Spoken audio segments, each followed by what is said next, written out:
अली को अपने नाना के कमरे में एक पुराना लकड़ी का संदूक मिला।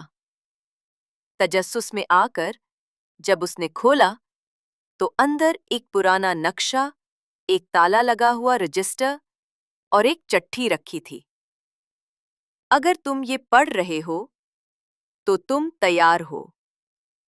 पोशीदा जंगल तुम्हें बुला रहा है। अली ने फौरन अपने दोस्त जैन को साथ लिया और दोनों उस निशानज़दा मकाम की तरफ निकल पड़े। कई घंटे सफर के बाद वो एक ऐसे जंगल में पहुंचे जहां सूरज की रोशनी भी बमुश्किल पहुंचती थी। दरख्तों की सरगोशियां, जानवरों की आंखें और पांव तले खुश्क पत्तों की आहट दिल को दहला रही थी। आखिरकार उन्हें एक कदीम पत्थरों का दरवाजा मिला। नक्शे के मुताबिक अली ने मखसूस निशान पर हाथ रखा और दरवाजा धीरे धीरे खुल गया। अंदर दाखिल होते ही उन्होंने खुद को एक हैरानकुन बस्ती में पाया। रंग बिरंगे परिंदे, चमकते पानी के चश्मे और खूबसूरत फूलों से सजी हुई जमीन। तभी जैन की नजर एक पुरानी तख्ती पर पड़ी। जो यहां आया वो वापस न जा पाया। दोनों का दिल दहल गया। दरवाजे की तरफ दौड़े मगर वो गायब हो चुका था।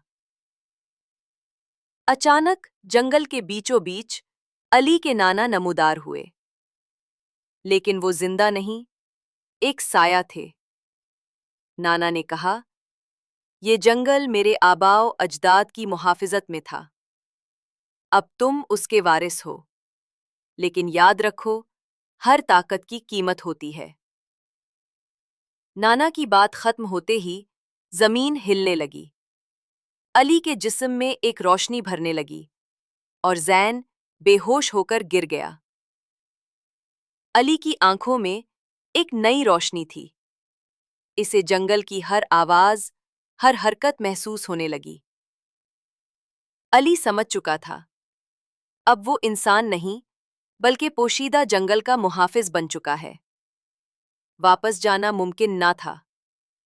उसका फर्ज अब इस जादुई दुनिया को बचाना और उसके राजों की हिफाजत करना था। कहानी खत्म नहीं हुई, बल्कि एक नई कहानी की शुरुआत हुई।